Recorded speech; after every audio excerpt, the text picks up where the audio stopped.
Welcome to Detailer's Roadmap Cruise Control, helping you navigate the roadways of life, business, and everything in between. Hey guys, it's Kevin Davis from the Cruise Control Podcast. This is episode number 16. I'm here with a good buddy of mine, Tom Smith from Buff Brite. Tom is an entrepreneur, longtime small business owner, car builder, RV guy, extraordinaire, inventor.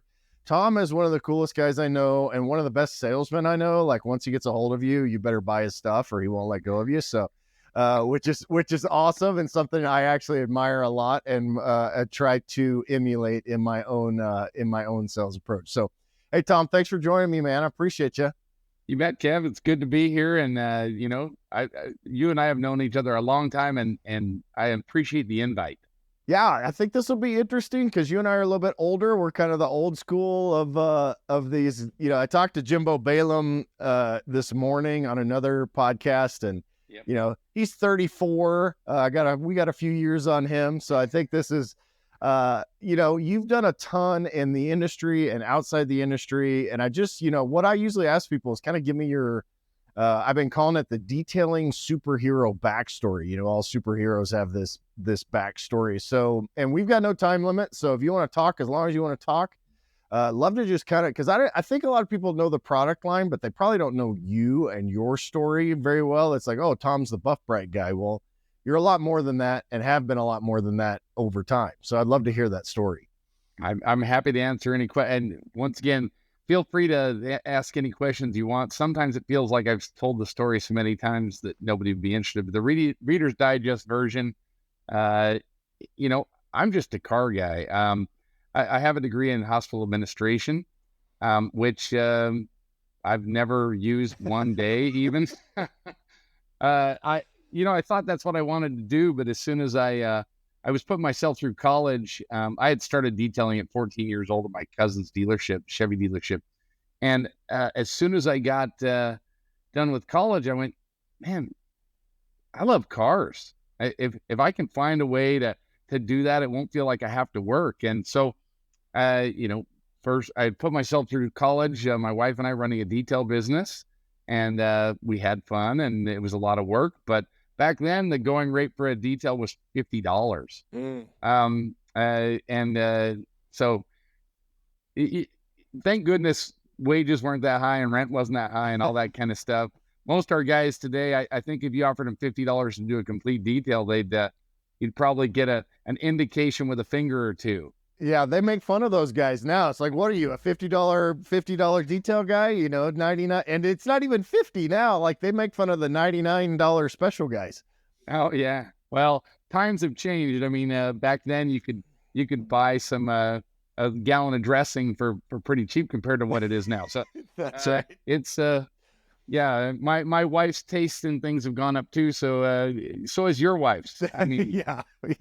It's just the way it is. The toys get more expensive for sure. Absolutely. And the detail industry has been great to me, but I went through, I spent 30 years in the supply business. So I actually, we had trucks on the road. In fact, they're still out there. I sold my portion of the business. We've still got some of our guys running in Arizona, in Nevada, Utah.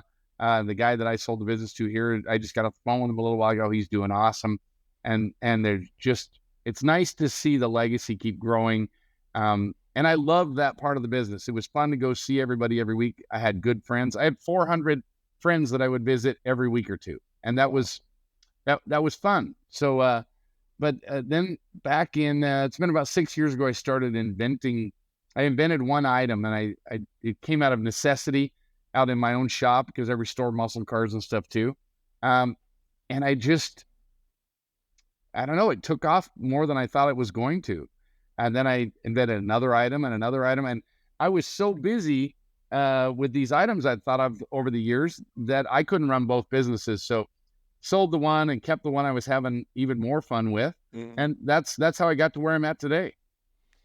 That's awesome. I mean, Buff Brite has been a great brand, and Jimbo and I actually were talking about you earlier about just the innovation that you do and how you're always trying to improve stuff. We're talking about the For Real, which if you are a detailer and you haven't used either of these products, and we'll talk about the Skins products as well, but the for real carpet cleaner, which is a vacuum attachment. I probably won't explain this very well, but if you, that bad boy right there. Yeah. If you need to get hair out of, in my area, every car comes with a dog. So, and there's dog hair everywhere. And this thing does, there's lots of ways to do it, but the for real is a great product that we use. But I think one thing we skipped over is I think this is a concept that especially anybody that's a little bit younger in the industry, they don't really understand this concept of a detailing warehouse distributor coming to your shop to bring you product. Yeah, isn't that weird? Yeah, I mean, everything seems to be online now, and it's you either go there or there's a detail store that you go to. That just wasn't anything that existed 10 years ago. Very rarely heard of. Now it's everywhere, and it's the growing kind of craze, and I love it. I think it'd be great to go into a store like that, but basically it was a store on wheels. So we had a big 20-foot box on the back of an international truck, and we had different modes of delivery. We would show up each week to shops and dealerships, and we'd get everybody on the truck, and it was the shopping mall for detailers on wheels. Yeah, that's awesome. Because I don't like P&S. I know Bob and his dad and his brother, they started that way in San Francisco. Yep. Brian Crosby is a guy in Atlanta, and he still does it. He's still running trucks. Yep. But there's not a lot of that going on, especially in most areas. So everybody just buys online. A lot of Amazon. We sell, obviously, both of us sell direct to consumer. Exactly. Which is good, but it's something that I think that builds those relationships in a different way. That if you could make it work financially as a distributor, I think it'd be it'd still be something cool to have. It still is really a very. I mean, we've got over 700 distributors worldwide for the for real and the flamethrower and all those items, and it's fun to talk to these guys because I speak their language because I've been there in the trenches dealing with everything that a route sales guy deals with every day. And it's still a very, very lucrative, and it's all about this. It's not about, it's more about service. It's not so much product. Price, of course, matters, but it's all about when you're going to them and you're bringing them a service, it's customer service at their door. Ours was called the One-Stop Shine Shop. The store at your door. Mm-hmm. What could be better than that? I mean, if you need dinner tonight, Kevin, and your wife's out of town, wouldn't it just be nice if somebody just showed up with dinner? It would be nice, yeah. We live out in the boonies, so you can't even get Uber Eats out here. So,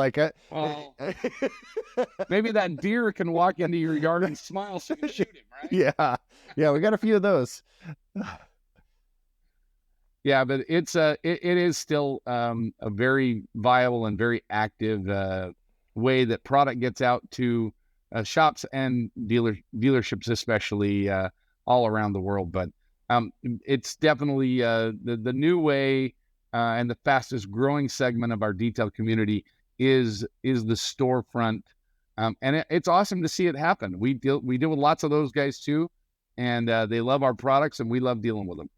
Yeah, the detailing world is one of those franchisees that, Matt Kelly, who used to be with CP, is out there pushing, and I know they're opening stuff everywhere. So they're actually building like big superstores, kind of a deal, which is kind of up and down the East Coast now. I'm not really sure what his development plans are, but he's a friend of mine, so I follow him on Facebook and see these new stores. So, maybe there'll be more detailing stores out there. You can go in and see stuff and support those guys. We sell on Amazon. I buy a crap ton of stuff on Amazon, and it's a love-hate relationship. I treat them as the worst distributor you could possibly ever have, basically. And the most expensive. And they just, got you over a barrel, right? Like, And they charge you for everything. It's we get our reports, and I'm like, well, okay, there's 15% for this, and there's 5% for this, and then there's this storage fee, and then there's this advertising fee. By the time you add them up, you're like, did I make any money here? I'm not sure. Yeah. If you guys that are listening to this are thinking, should I buy direct from this company or should I just buy it on Amazon? I will speak as a person that sells on Amazon and direct. Just buy it direct. You'll get better service. We do better as a business that way.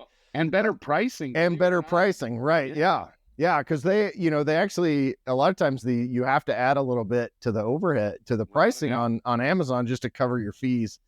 And so yeah, Amazon's one of those necessary evils, and I tend to emphasize on evil. So Yeah. uh, Yeah. I totally agree. so after detailing, after the trucks, and you were like a warehouse distributor basically, but with Yeah. trucks, right? That's kind of Yeah. because you were one of the first. You bought Detailer's Helper and helped me get Detailer's Helper out there. You've been an enormous advocate for that. I really appreciate Love the that product. on a professional level. And if you guys haven't tried that, I honestly, you and I are both efficiency people. I Yeah. mean, that's why I make the tools that I make. I just want to save people time because time is money. Yep. And if you're not using a detailer's helper, I remember somebody told me once, I'm not going to wear a fanny pack. And I'm like, really, dude?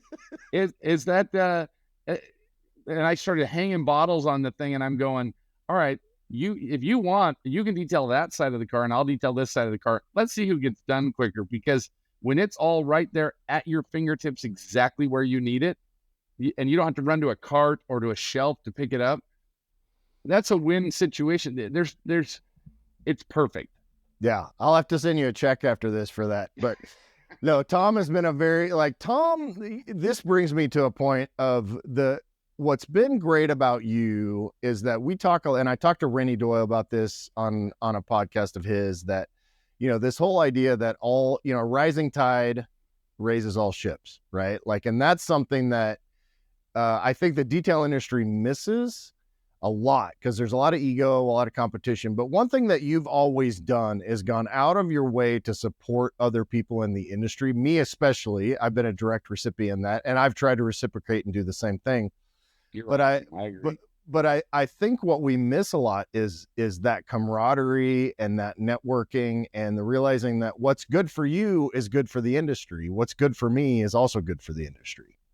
Yeah, I'm kind of. I guess I'm kind of strange. I agree that helping you helps me, and I've reached out to you before and said, hey, listen, I think I can help you, and it doesn't cost me anything to help you, Kevin. Right. And so if there's a way I can do it and have and up what you do, why wouldn't I do it?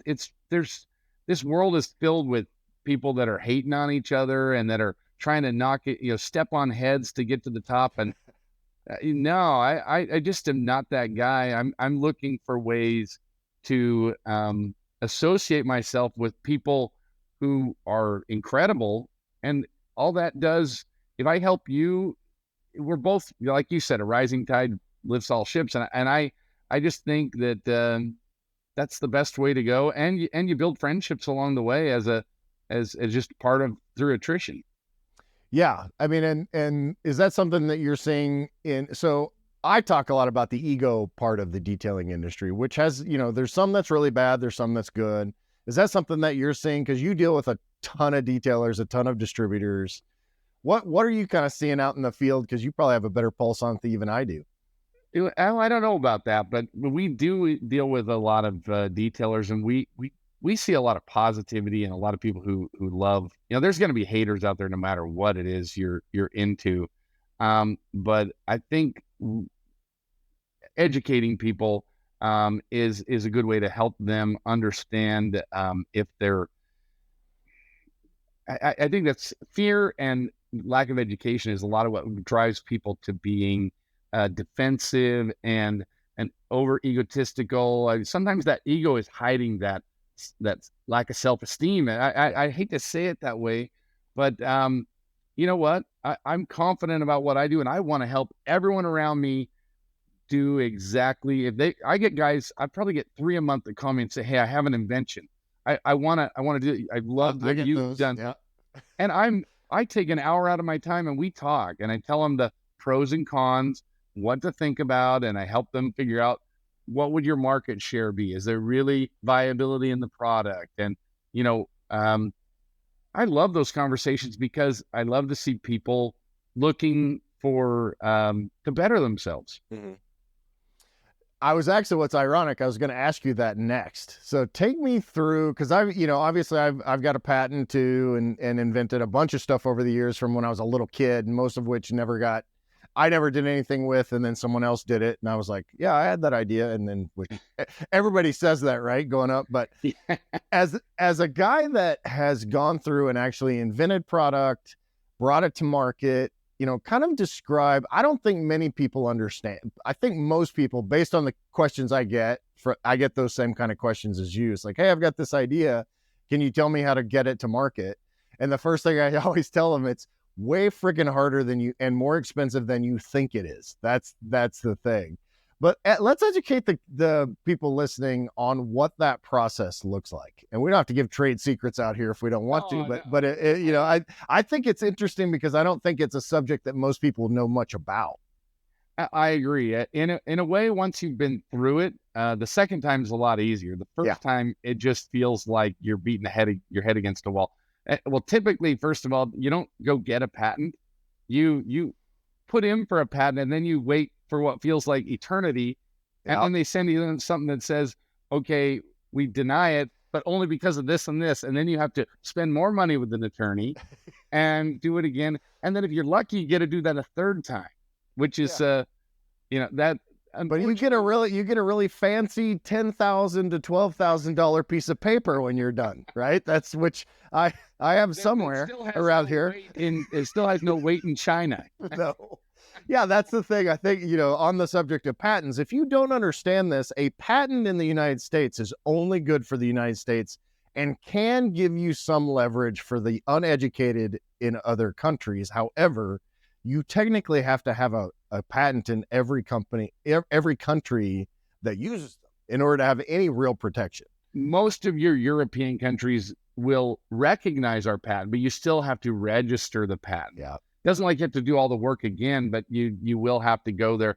But yeah, and then you have countries like China that they don't care. They just put their finger up at the whole system and say, we're going to do whatever we want to do. You can't stop us. And then they build a junky piece of crap. And, I mean, look at Dennis Dean from Tornador and what he went through. I've had many a conversation with him, and, it costs money to fight every one of these. And when you're already trying to keep the price low so that your customers can enjoy value, and then now you've got to take 50% of your margin and use it to spend with lawyers to try and fight.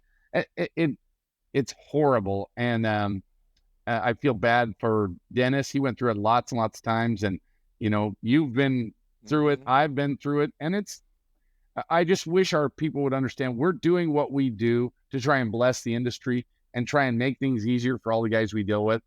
Please have some loyalty to not deal with the copycats out there, because that's all they are, is they're just trying to bank on what your intellectual property was.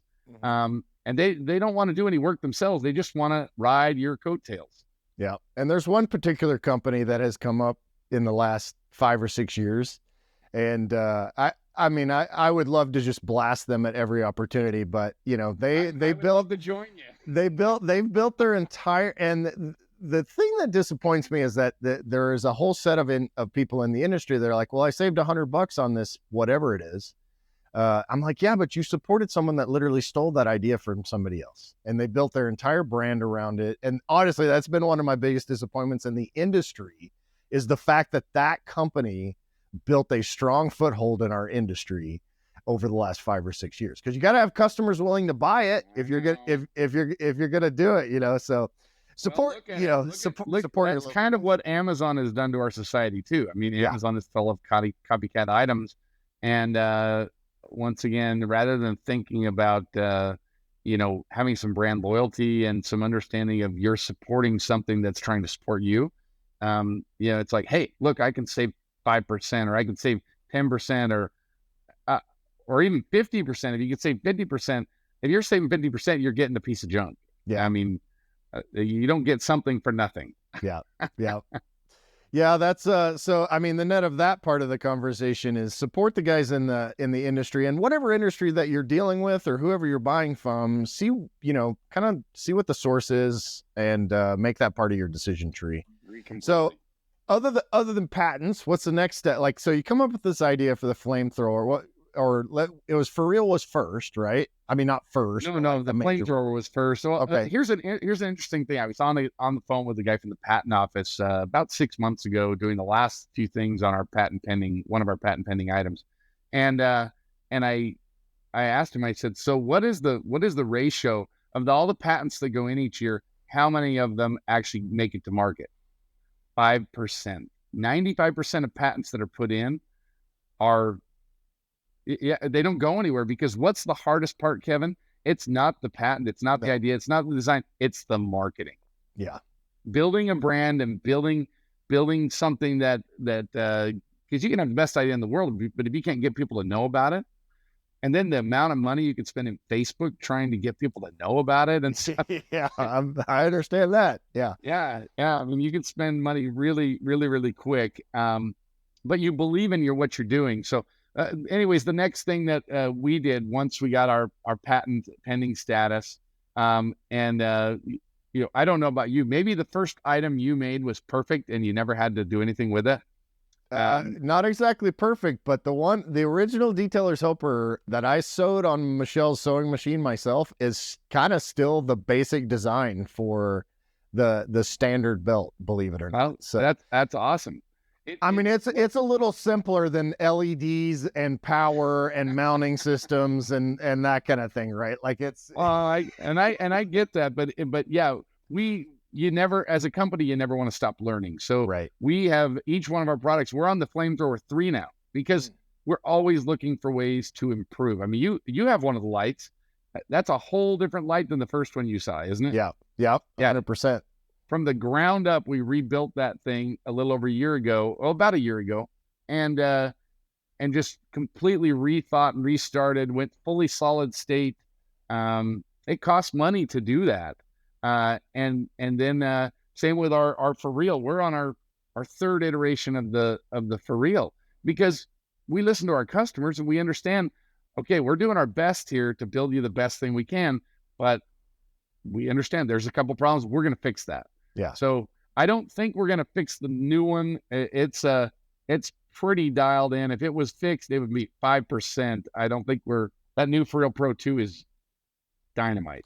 Yeah. And with that, you're trying to balance. That one's a difficult one because if you're not familiar with the For Real, it's basically it's rubber, right? So it's nope. It's not rubber. A lot of people think that. Tell me what it is. It's polymeric silicone. So okay. Think of medical grade silicone. Okay. And then we take a polymer and mix it with it, because the silicone by itself is not going to have longevity. So we polymerize it. If we use rubber, you would leave black marks everywhere. You try to do your headliner. So even though it's black in color, we don't want that color to transfer. We don't want that carbon in the rubber that's going to transfer over to light colors.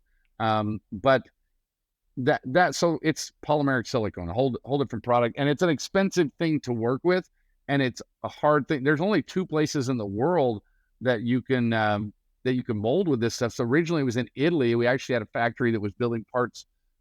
They're actually the weather stripping for Ferrari, and we had to use them to build it. And then we finally found somebody in the U.S. that could do it. So for about a year now, we've actually been building things in the U.S., and I'm so happy to be made in the USA.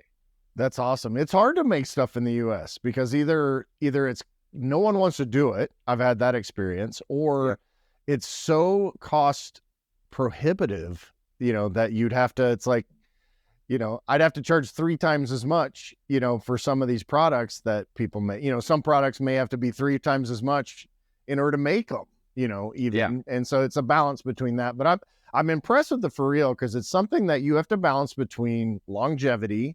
You have to balance, and consumable, it's got to be a little consumable, but also so it doesn't destroy carpet and headliners and all that. So the innovation there has been really that's how I think about it. I'm like, how does this thing do this and be able to, because one of the problems I had with Detailer's Helper is the damn thing's made too well. As a manufacturer, it's great for a consumer, but I've guys like Claude Harris in California. He's using his original one from 8 years ago. It's completely gray because he's washed it so many times. Yep. But I'm like, Claude, I've literally given you 2 new ones since you bought that for free. And he still uses his old one. So as a manufacturer, that's bad when you only have to buy my product once every 10 years. But so you have to balance that as well. Well, I mean, that's the way it is with the flamethrower. It's a one-time purchase. I mean, we've got guys with a light that's 6 years old, and they'll email, "Hey, this thing's going strong. Thanks for making this thing." We love that kind of mail, and I'm like, "Hey, try the new one." So in a way, the new one was brought out because it does work so much better. The battery life is, so much longer, almost double. There's so many good things about it. We did it because it makes people want to get off the fence and say, "Okay, I need the new one." Right. So that's why Rupes makes new polishers, because there's a technological advancement that's happened, but it's also a new model spurs sales. Yeah. So that's one of the reasons that we did that. But we had the same problem as you. It just doesn't wear out. Now the for real, that's a different story. Friction is involved, and there's nothing that we are going to be able to make you that's going to have the grabbing power that you need to grab that hair and pull it and let it be sucked up by the vacuum. You can't have that and not have friction involved. And the other thing is, guys want to use that big bicep muscle and lean into it with 150 pounds of force. The first one worked incredibly well, but the problem was guys were aggressive. Wear them out too fast. So we had to make it so that, Hulk Hogan could not wear it out quickly. And is that just a matter of, so you end up going back to like chemists and engineers then to say, hey, here's our problem. And then they're helping you solve that problem based on requirements? No. We do work with some people on raw materials, and we test a lot of things before we get to where we need to be. But it's more, the last one is design. Mm-hmm. So, we have these little bumpers built into it around the edges, mm-hmm. and those are actually wear bars. So it makes it so that the guy who's being aggressive, doesn't matter how hard he pushes, he can't push down hard enough to get to the teeth and wear that out very quickly. So those wear bars are made to make the product last. We also made the teeth a little thicker. We made the teeth 300% longer. So they are triple in length, and it makes a huge difference. And then we kept the same material for the most part, because we did go with a little bit different durometer to it, so that we had just a little bit. A durometer is how hard something is. Mm-hmm. So we went about 10% harder just to give it a little bit more longevity, but we didn't want to sacrifice any performance. Right. Yeah, because it's got to be flexible enough to move around, get between the fibers, grab the hair, and all that. Yeah, that's I always just find the innovation part of it super interesting, because it's like you kind of think of some guy out in the lab coat, out in your shop doing the thing, but it's you going through those design steps. Well, everything. There's a ton of hundreds of design hours that went into that, not to mention the cost. Just the mold to be like the new mold was over $80,000. Oh, yeah, but we knew we needed to do it because it's what our customers needed. So you make an investment because you want to give people what they deserve and what they need. So that's just good business, and that's the cost of doing business, and that's the way it is. So yeah. So walk me through. So you're having these calls 3 times a month or whatever. So let's just have that conversation. I'm a guy that says, hey, I've got this new widget. I think it's going to solve everybody's problems, grow hair on bald guys' heads, give everybody muscles. What's what advice I'd be buying that right now. What's the what are you telling these guys? I just tell them, I say there's a couple of different aspects you have to think about. One is it even worth getting a patent? Because sometimes it just isn't going to do anything for you. First to market sometimes really matters more. But some things are not patentable. I'm sure you found that out before. Yep. You send something in for a patent and they say, no, there's this is, or they just assume that anybody could have thought of that, or there's a lot of reasons, but and that's why you have an intellectual, you have a patent attorney, because they'll charge you $500, $1,000 or whatever to actually go do that search for you. And you can use uspto.gov, but you're not going to find the same stuff that they do. They're going to see all the, utility patents and all of that stuff too. And if you want to get sued really fast, when I was talking to that patent guy, he told me that a lot of the bigger lawsuits that are out there, these companies will get the patent, they'll wait and have somebody else just start making something and not get a patent. That's when these guys make money. They'll wait 10 years down the road where you're making a bunch of money off of it, and they'll say, okay, time to sue you. That's all my money. Yeah, as I understand it, there's actually, I was watching some Newsweek or something where they were talking about there's an entire industry built around these guys trying to beat manufacturers through the patent process, so then they can go back and sue people. Like, they literally, this is the whole business model, which again, what a bunch of scumbags. That's right up there with those guys who go out there and buy all the URLs for websites. And then you look on there and it's like, you can own this for $45,000 or you can. So I just think, so when I talk to them, I tell them, I said, listen, first let's talk about, I usually I encourage them, hey, I'll sign an NDA if you want me to, but listen, I'm not going to break that confidence. My word is my bond. And if I tell somebody we'll talk about it and I'm not going to say anything, I'm not going to say anything. Yeah. So, and I'll say, first, let's decide if it's patentable. We'll talk about it. And I'll tell them up front, you can't have a brush. One guy came to me and he said, I want to put a brush, but I want to put a scraper on the end of it. And I'm like, did you realize that's been done? It has? Yeah. And the company doesn't sell it anymore because it apparently didn't work that well. but there's probably still a patent on it. And, or the other good thing is if it's over 20 years old, the patent doesn't matter anyways. It runs out. So if that happens, then you can make it and not have any worry about it. But so I talked to him about that. Then I talked to him about marketability. I said, how many customers do you think are going to be out there for this product? Well, we learned, and you learned, the detail pool is only so deep. Right. We're trying to find other industries that can be interested in this for real. And you've done the same thing with Detailer's Helper. You've looked at janitorial and had good success by reaching out and expanding horizontally. Yeah, we've sold more on the Cleaner's Helper brand than we will ever sell, because I end up getting I don't know if I even told you, I have a private label deal with SC Johnson. Oh, nice. Who has a professional side of things. Well, that came about because we had done Detailer's Helper and we went to look for other verticals or horizontals. Yep. And we sell way more on the Cleaner's Helper front than I'll ever sell with Detailer's Helper. But the heart remains in the detailing industry, and that's where we got our start and built the brand. And those other brands are different because they're like, literally, I just sell the product and I don't have a relationship with any of the customers. And so that's a different, it fulfills a different need. So and it's great, but I like the relationships that we have in that. Yeah. But we're in the carpet cleaning industry now. We're looking at some things with it in the hunting industry. We're talking about some things in the off-road industry. We're looking at a lot of different options that the tool falls right into.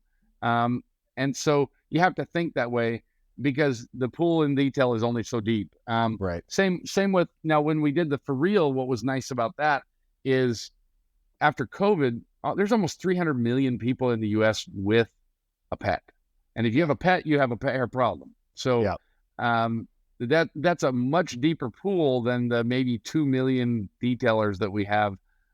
Even with the enthusiast guys, the pool's not as deep. Right. Yeah. So that's the next thing I talked to him about is what is your market share? And then you have to look at what the profitability is. I'm like, okay, how much does it make you? What do you think you can make this for? And they'll tell me, well, I can make this for $10. And what do you think it'll sell for?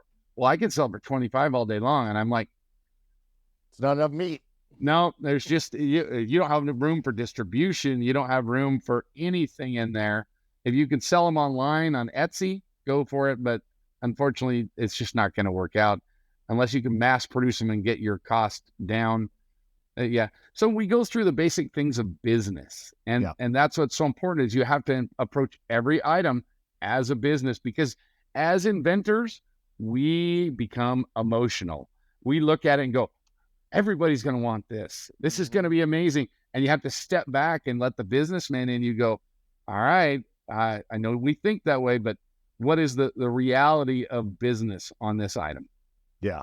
Yeah, that's something we learned really a lot. And I think probably the flamethrower maybe falls into the same category as I could be misspeaking, but with Detailer's Helper is one of those products that you don't really know that you need it until you have it. And even though, like in our case, I looked at every other service industry uses a tool belt, it was a much harder adoption rate than what I ever assumed that it would be. Because I thought, I mean, I do DIY, I do electrical, I do all this stuff. This makes total sense to have something like this in the industry. And it just wasn't that way. Like I had to educate people on the product, not only just on the product, but the whole idea around using the product that I had invented. So it's like building your own market. Whenever you create a new genre like that, education is everything. Because when you look at the for real on the shelf, you just look at that and go, what is that? Yeah. I mean, you would never know what it does. Our videos are what pushes, our creative is what pushes. And I'm sure you've done the same in the past. And the other thing is influencers. I mean, there's nothing better than getting something to someone and having them go, wow. And they have that light turning on moment. And that's another thing that really helps educate people. Because they expect you and I to say it, but they might not expect that other person to say that. Yeah, for sure. And even like back to the pricing, one thing that I think we skipped over this a little bit, but if it costs you $10 to do, you may have to, your retail price then needs to be at least $30, maybe closer to 40 or 50 by the time you figure in all your overhead. So that means you're only going to sell to distributors for 20 or 25, if you're taking, so like that whole pricing thing is much more complicated than most people realize. You've got to really factor in all the factors, right? So it's figuring out how much advertising we have to do. When you do ads on Facebook, and a lot of these detailers are doing more Facebook ads, more pay-per-click ads, Google, Facebook, you have, COAS, right? Cost of acquisition, cost of sale, CAC. Yep. So it may cost you $5 per customer to sell that product. So that's got to be figured in. It's postage if you do free posts, free shipping, all that stuff. So if you're doing this, and we talk about this in just normal detailing, know your numbers, know exactly what it costs, and know exactly what you can sell it for. Yeah, don't guess at it, because when you do your tax return at the end of the year, it's not going to lie to you. Well, I mean, if you're self-employed, you want that tax return as low as possible, but yeah, the revenue number still has to be there, right? Like you're already writing up. I mean, these detailers are all the same way. It's like, hey, I had to buy pants. Well, the business is buying those. I wear pants to work. Yeah. I mean, my hair is important. I gotta pay for this stylist, right? I write that off as a business expense. We have 2 German Shepherds and actually just bought another one. Well, guess who bought those German Shepherds? Yeah, the business. Those German Shepherds are what fuels the business with pet hair. Yeah. I mean, it's all legal. It's all legal, and, take advantage of that if you can. So you've got your prices. So like, are you helping these guys take it to the next level? Like, are you saying, okay, here's some manufacturing, or, here's where you look for manufacturers or prototypes, because there's a whole prototyping process that can take a long time, months and years and however long. You know what? What's funny is I still talk to all of them, and they'll tell me, yeah, I'm still working on that. I still want to do that. But it's one thing to have a brainstorm. It's another thing to push the go button and start. It's you got to convince your wife. You got to you gotta have cash. I mean, you honestly have to have cash, or you have to have enough credit to float it out for a year or more, which I don't really recommend. Cash is better.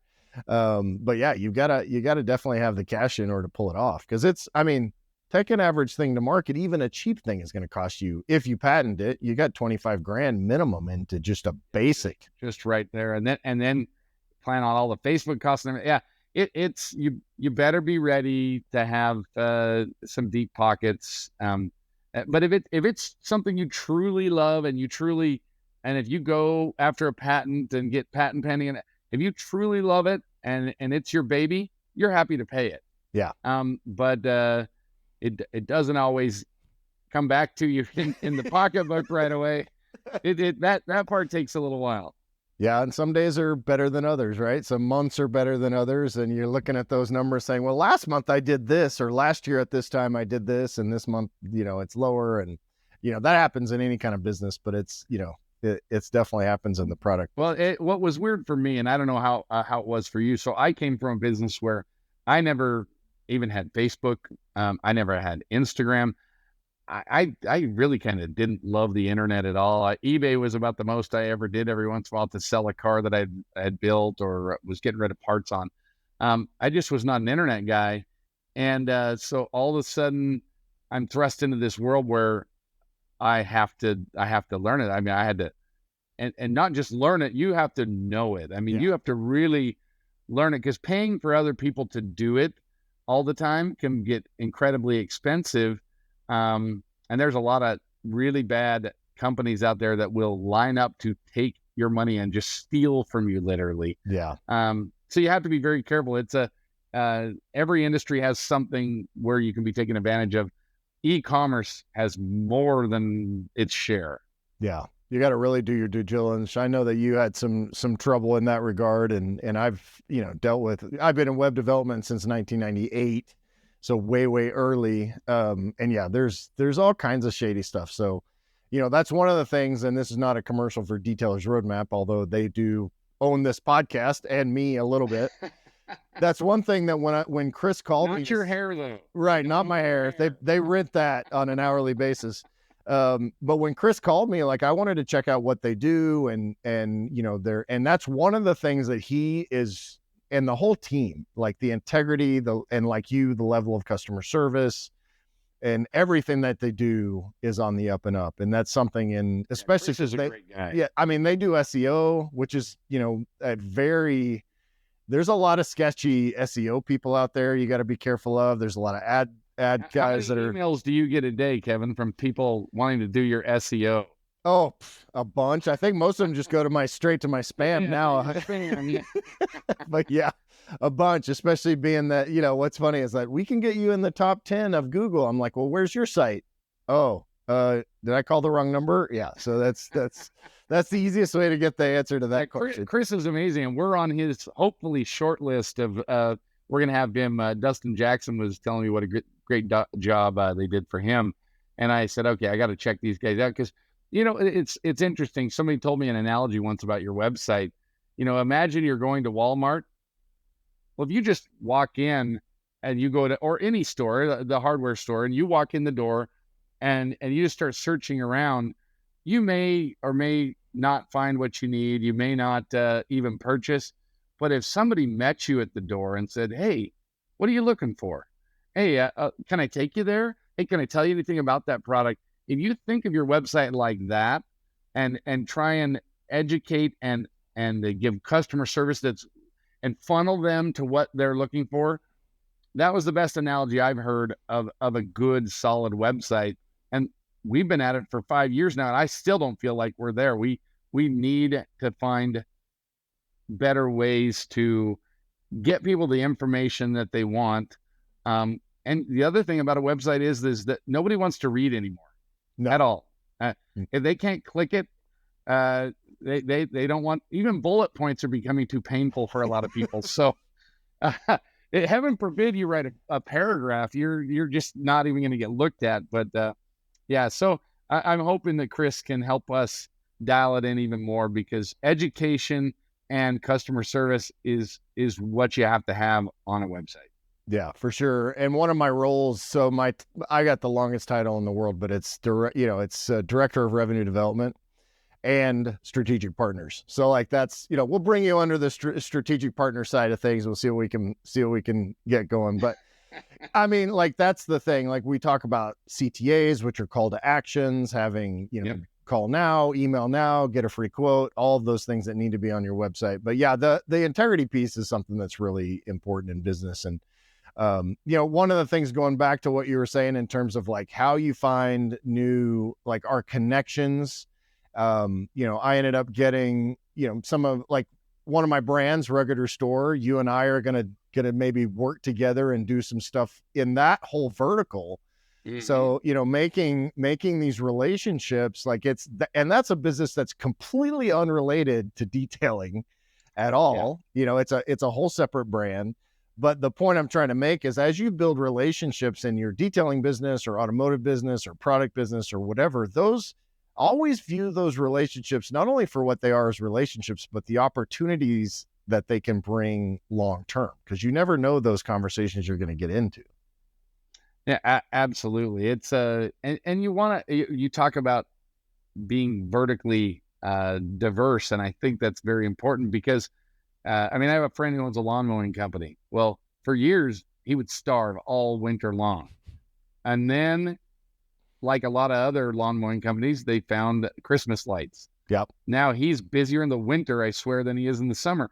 So it's very important to have diversity. Even if you're a guy who works for somebody else, I always say everybody should own a small business, even if it doesn't make money. It's something that you can call a business because it gives you tax advantages. Yeah. And it diversifies you. So maybe you don't do much with it, but if something happens to your regular gig, well, that's diversity. You can put more energy into that and find a way to make an extra income.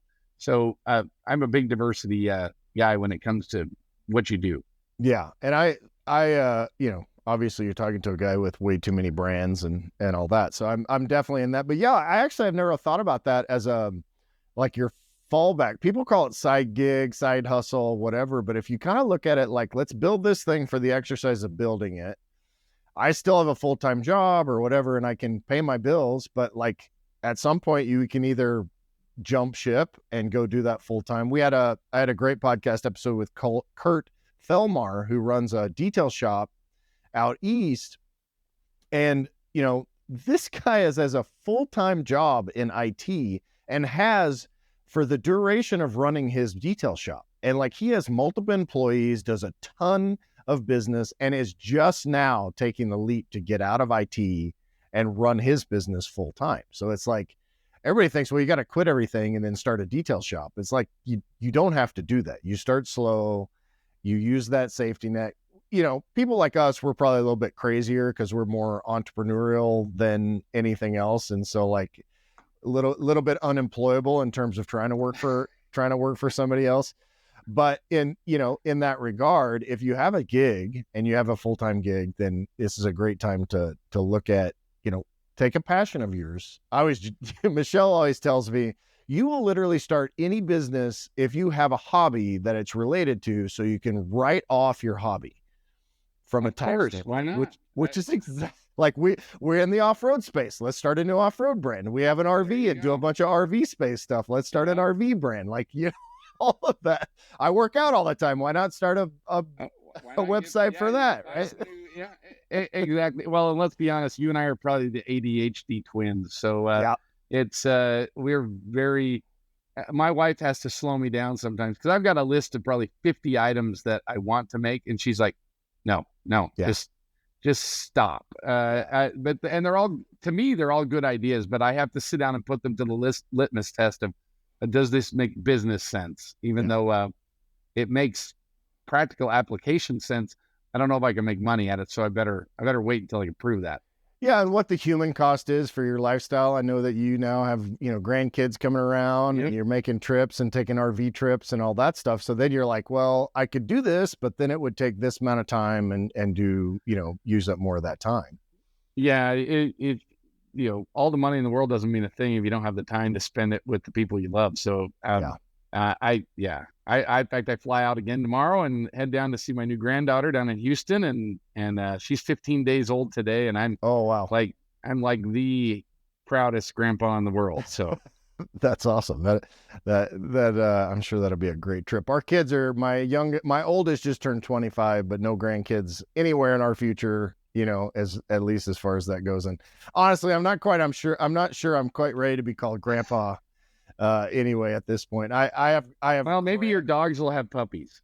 Dude, don't even say that. Cause like So this is a funny story. This has nothing to do with detailing whatsoever, but we were on a trip and we had a house sitter, the girl that actually works for us and does our shipping and stuff.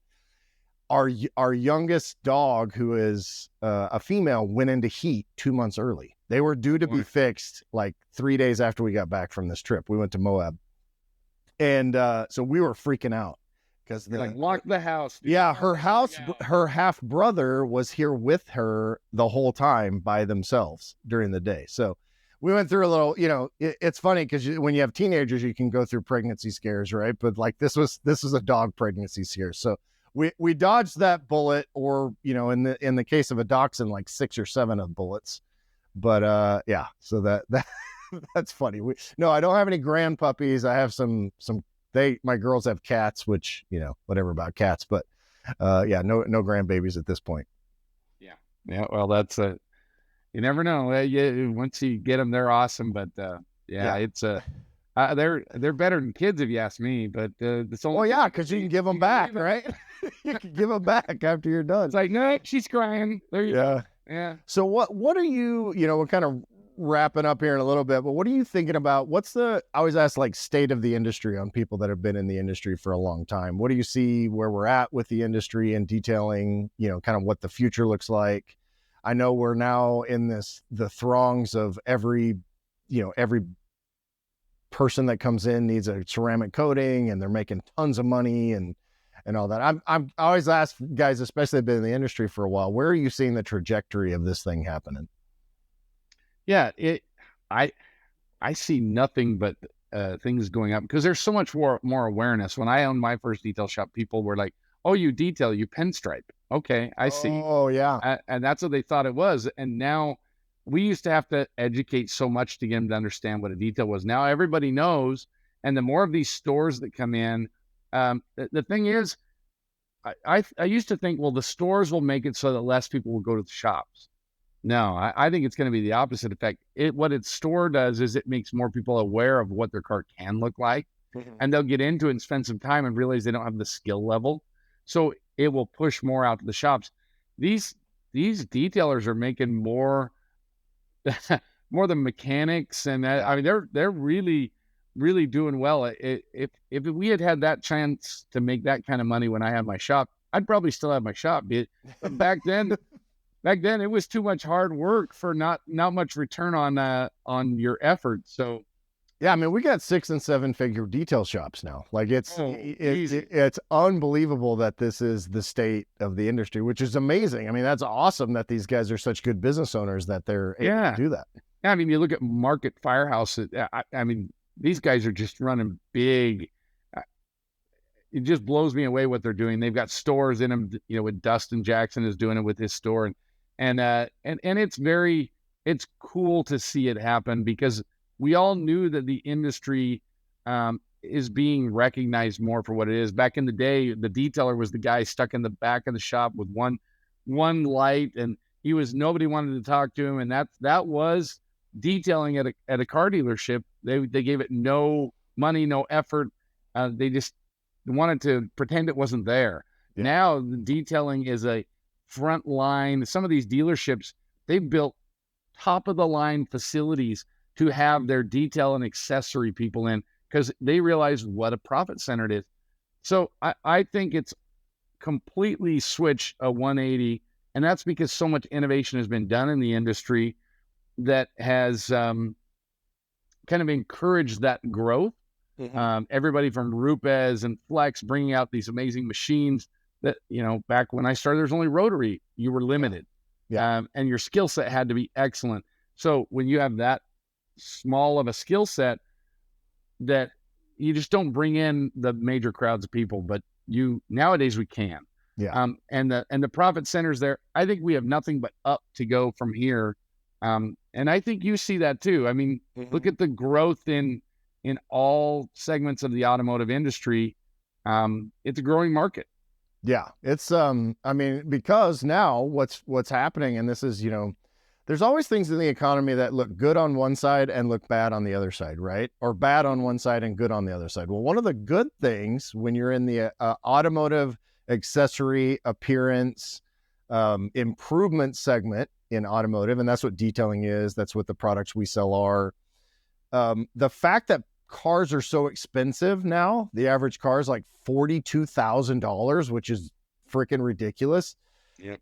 You know, the fact that it's so expensive means that people aren't buying new cars every 2 to 3 years. And so what does that do? That creates a demand for appearance care. Like they want the car to look better longer. They want to make sure it looks good. They aren't able to do what my youngest daughter does, which is terrible because she's a detailer's daughter, but she just lets her car get trashed.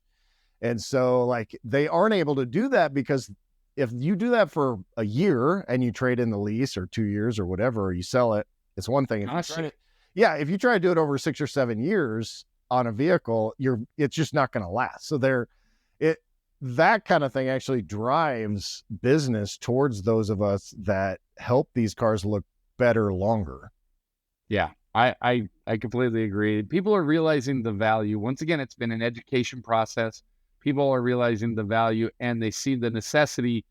You know, they don't need to get rid of that car at 100,000 miles, because most of these cars will do well over that.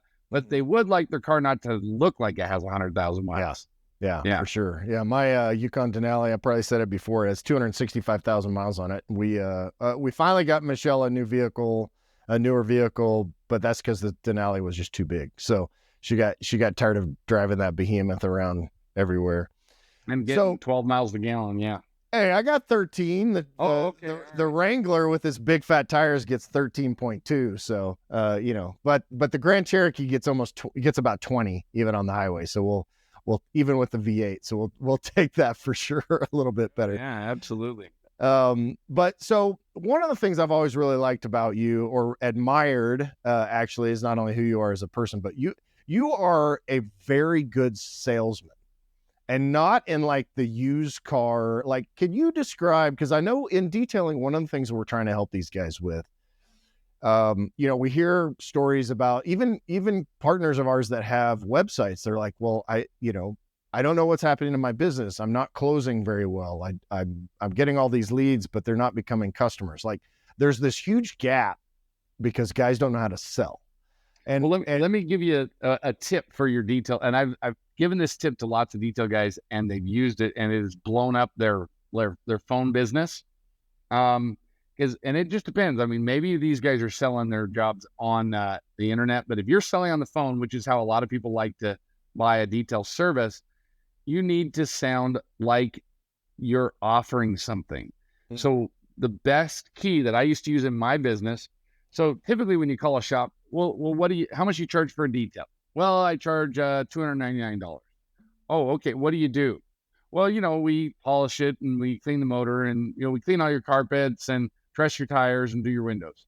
And you're in your mind going, wow, that's a lot for $299. So right. We used to have a list, and I memorized it over the years, so I didn't need it. But we had 47 steps on that list. And I would go through, and the way I would sell it is I'd say, well, the first thing we do is we pull out your floor mats, blah, blah, blah, blah, blah. And I just go on down this list, and then we wash it, and then we polish it, and then we polish it again, and then we seal it, and that, all this stuff. And then at the end, I'll take this big gasp, like, oh my heavens, like that was all like I took it and did it in one breath. And then when I got off, people, the next thing they'd say was, wow, that's a ton of stuff. And it's only $299. Well, back then it was $99, but it's only $299. That's the difference of giving them a visual picture of what you're doing. That's where we're limited in the detail industry. If you tell them, oh, go to our website and you'll see what we do. That's not as impressive if you just rattle it off every little bullet point of what you do in a detail. And then people will be like, wow, I'm going there. They do a ton for my money.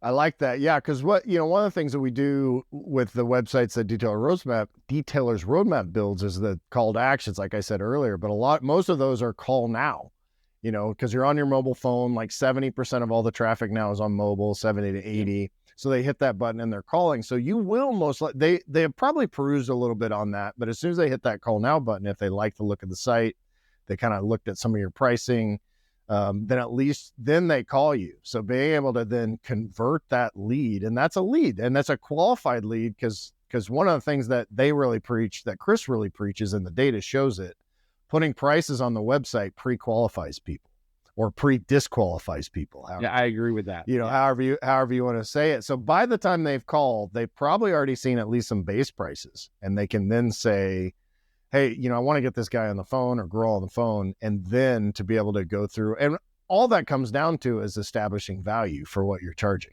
That's our whole goal, is to give the customer what they want and what they need, and establish value for what we're trying to charge them.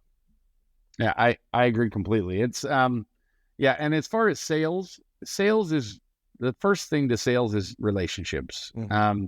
And you've got a very limited time that you're going to talk to that person on the phone, or if they stop by your shop and you're going to talk to them, you've got to have a way to quickly get to something personal.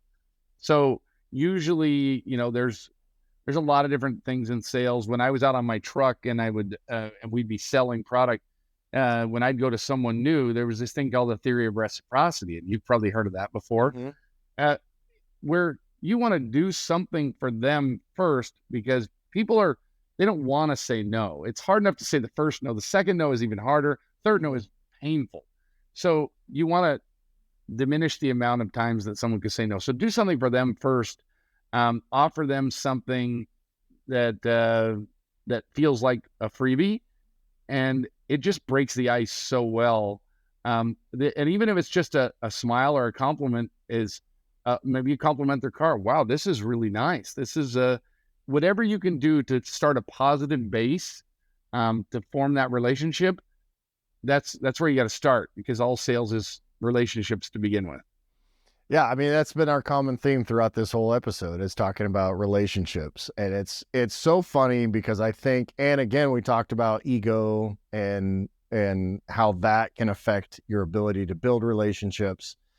So that seems to be the theme of the episode, is let's, look at the relationships you have, not only with your individual customers, your providers, your vendors, other detailers in your area. You should have a good and positive relationship with those guys and girls, because you never know, what you're going to need, what you can farm out to each other, whatever it happens to be. Maybe you run out of a coating at the last minute and you need it to finish this car. Well, maybe your friend down the road or whatever has it, and so then you can go borrow a cup of sugar, so to speak. Well, and I think the thing you have to ask yourself is, you have to take a strong look in the mirror and say, am I the kind of person that I would want to deal with? Yeah. And then you'll know really quick, if you're selling something, is that the kind of thing that would sell me? Yeah. Ask yourself those bounce back questions and analyze them to yourself, because if you don't, the other people are going to do it automatically. You better figure it out first, or you're just going to lose a lot of potential customers or sales or whatever you're looking for. Yeah.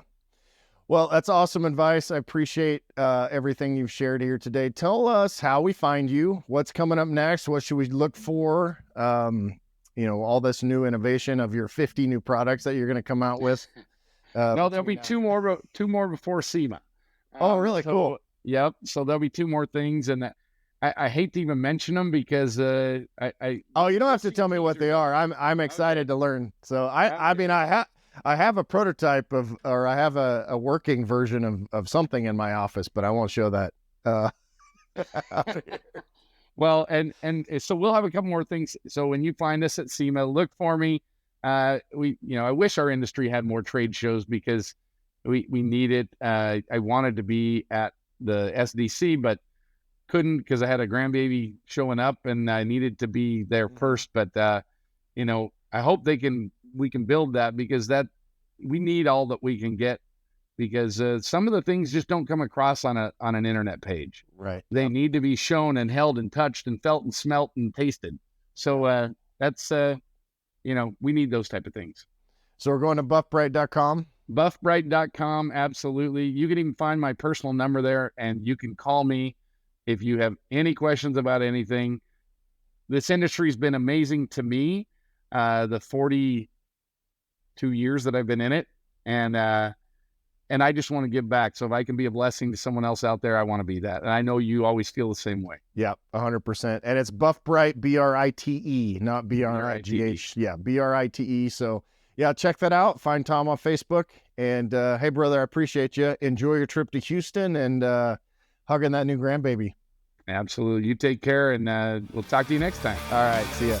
Get your one-stop success solution at detailersroadmap.com today.